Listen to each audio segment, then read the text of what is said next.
when it comes to education, the first thing we have to look at is educating them so that we can inspire action and behavioral changes in them, not just to teach them about the science of plastic. I'm Jane McConnell, and welcome to Imaginize World. Today, we need to focus on the future for new generations. What kind of world do we want them to live in, and how can we help them build it? Greetings, everyone. Today I'm with Nirere Sadrach, who is the founder and organizer of End Plastic Now, started in Uganda in 2020. It's a youth movement whose goal is to end single-use plastic by corporations. He's involved in the very original Kollekt Village, which serves many purposes he will tell us about. He also talks about the way we should see plastic not as a thing, but as a material with a life cycle. That changes everything, as you'll discover. Let's go. So hello, Nirere. I'm really happy to see you, and I would like to say talk face to face, almost. Thank you. Nice to meet you too. What I'd like to ask you about first is you've done a lot of really interesting things in your career so far, and I wondered if you could share a little bit with us about your journey, where you got to where you are now with your work in the plastics pollution area, the End Plastics Now. How did you get to that point in your life? This started during my time at university, and I started as an environmentalist, a climate change environmentalist and activist. And we started the youth movement by then, and we were very active on ground as students joining other students across the world on the climate strikes every Friday. But during then, I was promoting the issue of ending plastic pollution as a campaign, as an individual, until after my university, it was COVID time, and I decided to grow the initiative into something that I can do this with more people, and I can create more space, and I can also create more people like me. So the idea was born from the interest of me looking for doing this with other people, that we can continue spreading this message and evolve into the action. So that's how we were born, and we are now coming to our third year growing as an organization. Congratulations. From the little I know about your organization, it seems like it's growing and doing a lot of good. We are trying. I'm curious about, somewhere in the things I read about you, you talked about the science of plastic. And I think most people, including myself, don't know much about plastic. What do we need to know about plastic? There is a lot we need to know about plastic. And it is very important that as individuals, as policymakers, governments, corporations, business community, everybody needs to understand this. First, for you to understand this, we need to stop seeing plastic as an item. We need to look at it as a material. And this is where we will unlock its management or its proper management. But the moment we see plastics as items, as just things there for use and dispose, that is where we go wrong with the science of understanding it. But if we start viewing plastic as a material, that way we will be able to address its entire full life cycle. Plastic doesn't start as the item you see finished there, no. Plastic is oil that people don't know. So there's so much science around this so-called item, you get. So from its extraction to production to its disposal, plastic contributes to a lot of different environmental events. So we need to start looking at plastic in its entire life cycle and address plastic as a material. That way we can even be able to unlock this value embedded in this plastic in case we recover it as a material and re-enter it back into the economy, not just as items that we feel shouldn't be in the environment. We need to recover them and then recycle them. And then, no.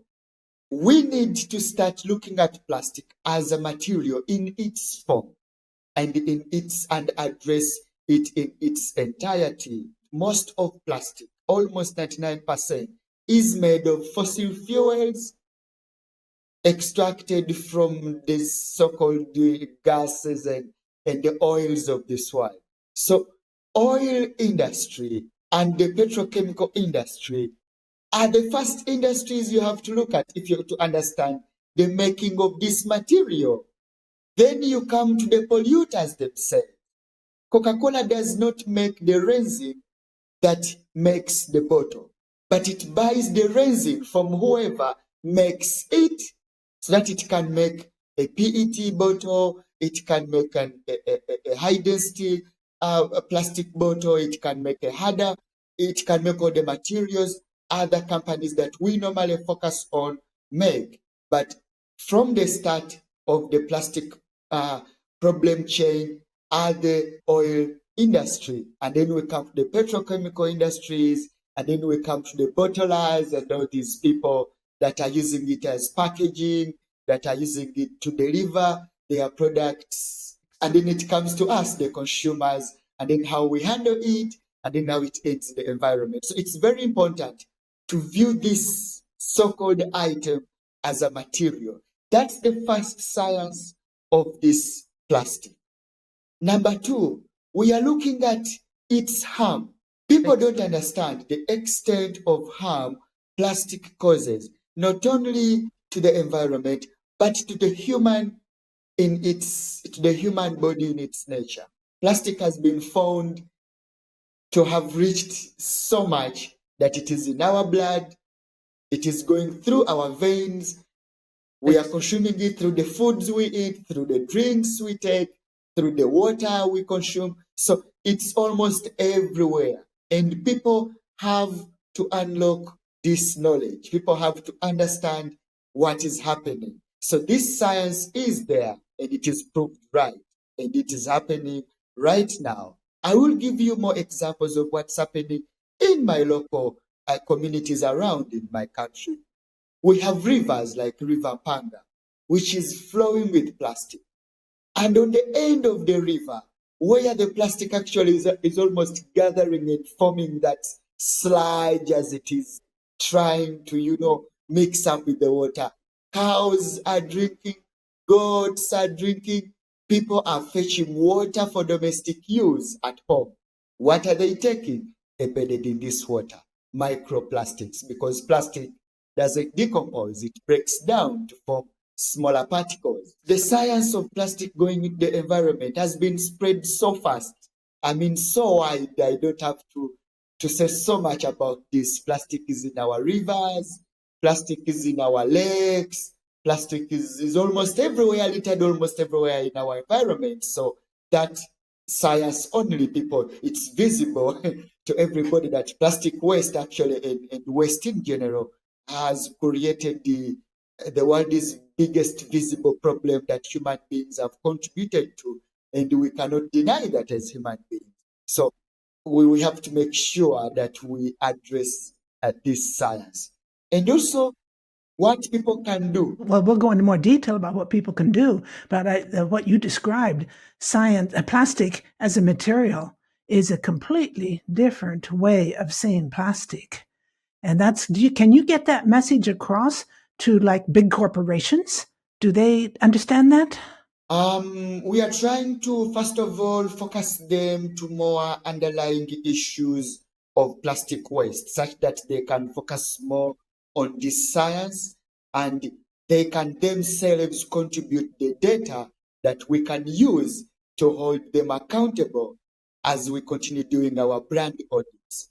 So together with the other organizations across the whole world that are under the umbrella of the Global Break Free from Plastic movement, we do what we call brand audits. Could you explain how a brand audit, what it is and how it works? Yes, a little bit about its methodology is that we gather ourselves, whether youth groups or other organizations join us, we choose a community, We go into this community, we collect the waste and bring all the waste and we lay it down and we start noting down each brand on each item that has been collected in this waste. So we do not just create this data, we get it from our own communities. Then we write down this data and we start tallying this data to identify who is the biggest polluter and all the other companies that contributed to the waste we have found are polluted in our environment. So through this approach, we are approaching these corporations and showing them that, hey, what you're doing here is wrong. Look at this. We are finding your brands, we are finding your products contributing to a mess in our environment, and this is what you should be doing.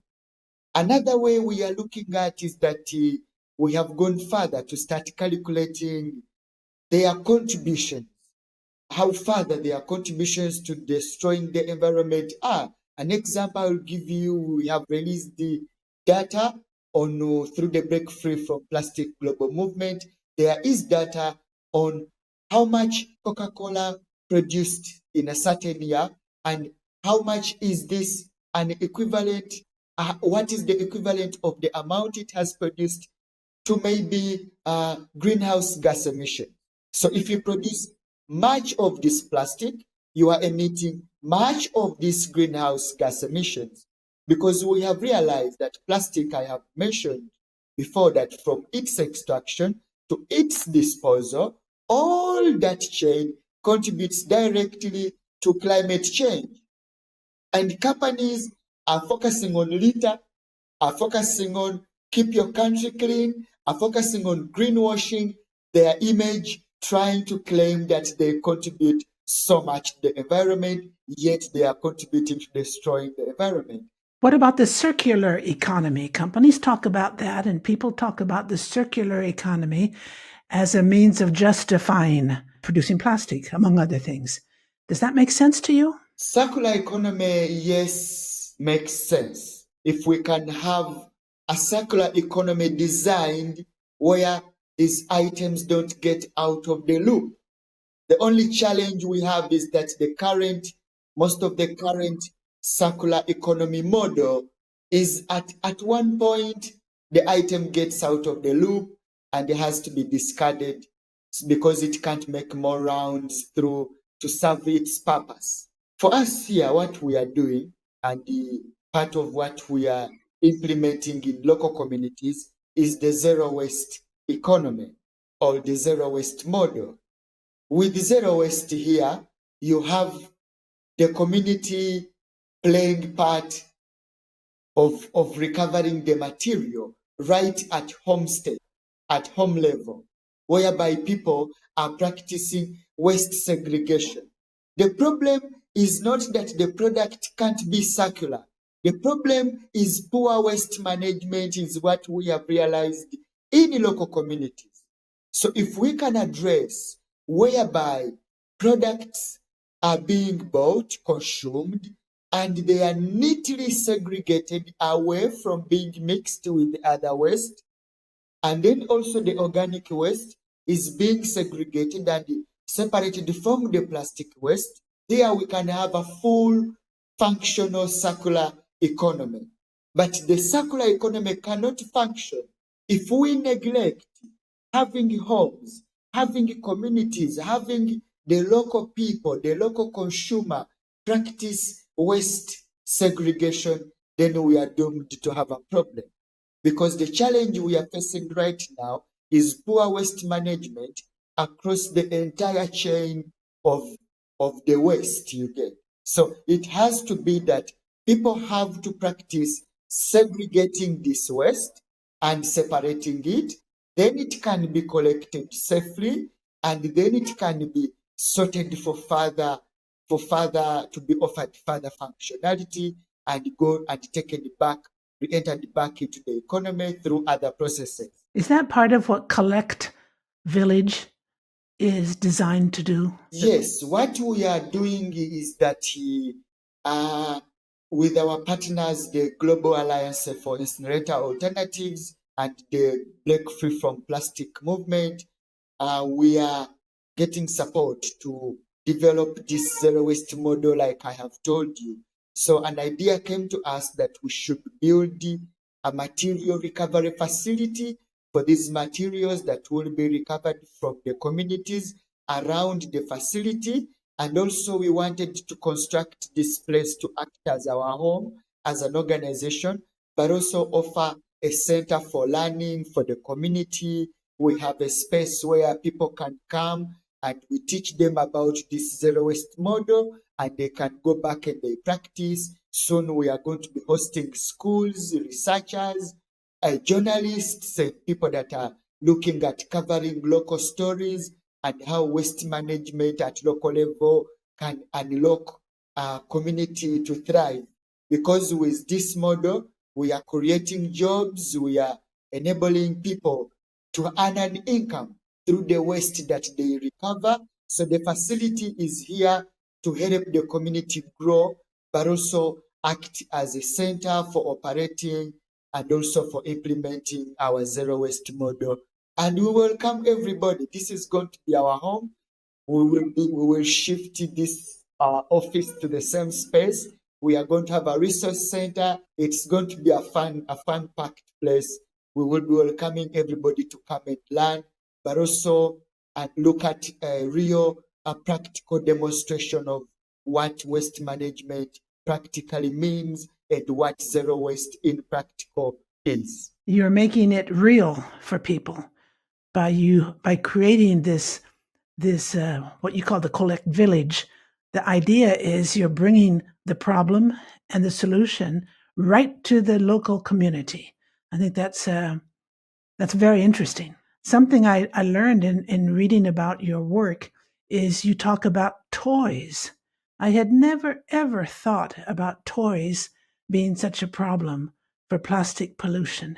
And when I think of all the plastic toys I bought my kid when he was young. Yes, very, very big problem globally, and now locally it is starting to increase.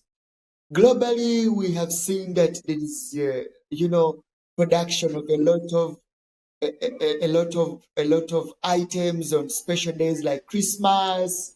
We have balloons, we have toys, we have gifts. So these days have also spread the culture even to our local communities now. But now it has gone beyond the special days that maybe a kid has to be bought a special gift or a toy or a doll on a Christmas. It is now almost every day kids are getting these toys. We have food companies in Uganda that are now packaging their food items and are including plastic toys as gifts if kids consume these products. So, which is a big problem. This started, I think, also with big brands like the Kellogg's that are made from UK, which are making cornflakes. They were putting these movie characters in their cornflakes. I think you have seen that where you are also in these boxes of cornflakes, milkshakes, and all that. This thing is spreading even to our communities. These products are so cheap. To make it worse, they are packaged in plastic sachets. You know sachets? These single-use sachets, like a small, you just use the product and then you dump the sachet. These sachets are becoming a problem. Now, on one side, the company is putting one sachet, the eatables, and another sachet comes with a gift. So you have two sachets with a gift made of plastic also, and inside the gift is wrapped in a plastic bag. Imagine. So we have a triple threat. We have the sachet, we have the plastic, we have the plastic bag. And then maybe the kid will buy a lot and then they'll put in a plastic bag again. So these items are very important to focus on. Our kids are eating these plastic toys.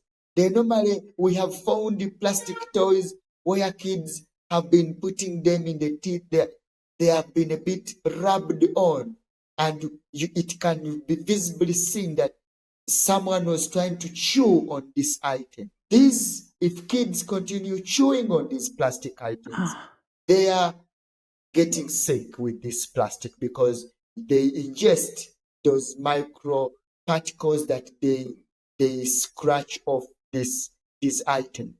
Another problem I discovered, which I had heard about already, was secondhand clothes. You said there's a big secondhand clothes market in Uganda and in other countries where clothes come from the global north as such, and then they're exported into other countries where they are sold, or perhaps they are also reworked. And again, a lot of those, that's that fast fashion with the cloth that is not cloth, it's not linen, it's not cotton, it's synthetic. And so we get back to plastic again. Isn't that right? Yes. Here the problem number one is West colonialism, and we should be able to highlight this issue.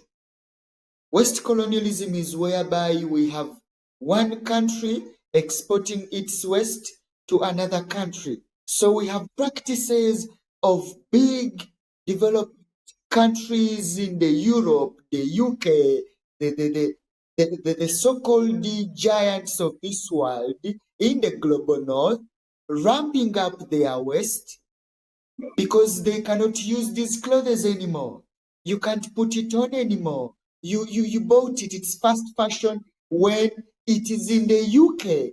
It is second-hand fashion or second-hand clothes when it is shipped to Africa. So if you buy it as fast fashion, but remember, if it is fast bought, fast fashion, fast dumped, of course, because you put it on once you feel like there's another trend coming in, you dump that. These countries have been caught and with a tendency of bundling up this waste and shipping it to African countries. That is the number one issue we have to address. This waste, number two, is coming through our polarized borders in the form of products, in the form of clothes, in the form of something to trade. There is sort of a business that is happening. This, which is labeled the cheap business. People are so poor in Africa. No. We have to give them some cheap things to put on. Do you want them to move naked? No. So therefore, we have to give them some cheap clothes so that they can put on. So then we have these charity organizations that are collecting in huge numbers, are buying in huge numbers these second-hand clothes, and are donating these second-hand clothes in very many huge numbers. And then we have local traders that are dealing in these clothes, selling them very cheaply, that you can almost buy a cloth every day. That's the problem. And we have to address it from the environmental approach, not from the trade or business approach. So that is where we need to focus. Yes. Now, speaking about where we need to focus, this is a question I ask all my guests. What can the educational system do? How should educational situations be different for children, for adults, university students, but starting with very young kids? The educational institutions need to be educating people about what you're talking about. And I don't know about in Uganda, but to my knowledge, it's not happening very much in Europe or in North America. When it comes to education, and mostly when you talk about young people, the first thing we have to look at is educating them so that we can inspire action and behavioral changes in them, not just to teach them about the science of plastic, how it is made, how it is a big economy, because they may even end up becoming traders in the same field. We have to make sure that we trigger these same people into the right direction. People need to be taught to learn about lifestyle adaptation, lifestyle changes as people. But also, people need to understand the best ways of consuming the so-called brands that they love, so that we can see that we have a behavioral change right from childhood to adulthood. Two, people need, like I said, to be pushed into inspiring them to take action. People need to be shown what to do because there is so much plastic for everything. So people don't know what to do. So we need to show them what to do. If we get to land on knowledges, if we get to land on models, if we get to land on strategies like the zero waste strategy that can be implemented in our communities to address issues like plastic pollution, issues of increased pollution. How can people deal with it? Because we are practicing poor waste management systems, we need to change our waste management systems and deal with our waste. We need to address issues of waste colonialism. Every country, even if it is in the global north, all countries should make sure they take responsibility of how they produce, how they consume, and how they dispose of their waste. It shouldn't be another country's Yeah. problem. You get? Yeah. So there is a lot we have to deal with if we are to educate our people, because these people are the ones who become leaders, and the leaders are the ones who become policymakers. You get? So we have to make sure that we are triggering action and knowledge that can inspire action, and people can change and can practice a life free from plastic. Do you feel optimistic about the future? I don't know the future at how many years, I don't know, but do you in general, you must have a feeling of optimism given the fact that you dedicate so much of your energy to end plastic now. You must feel optimistic that you can reach a situation that's better than it is today. Like I said, if we implement the right strategies to deal with the item, we are now looking at issues like the Global Plastics Treaty. If this treaty is coming up and it can unlock holding governments, corporations accountable, we can have a systemic change. Down to our communities, we should be able to implement practices that have communities involved, have groups like waste pickers involved. So there is much we can do if we are going to see something better than what we are looking at right now. Yes, I am optimistic. We can unlock jobs, green jobs, with dealing with our waste, because the waste sector in its capacity has a lot of potential to grow economies. If we can recover these materials in their best form without us mixing them and dumping in landfills, which landfills are also a huge cost to manage. There is hope if we implement the right practices. Yes, I'm looking at such a future. Do you have any last point that you would like to make? Any last idea you'd like to share with our viewers and listeners? I think, Ceci, I want to appreciate Jenny for giving me this platform, first of all. But also, since this platform is a global platform, I want to use it as an opportunity to send a message to our leaders there out there, be it political, be it business leaders, be it our local leaders, but everybody that is in a position to shift change. That this is the time for the right policies. This is the time for us to have strong instruments that can hold governments, corporations accountable. This is the time where we should be investing in implementing the right solutions, the time for implementing in reuse options, refill alternatives.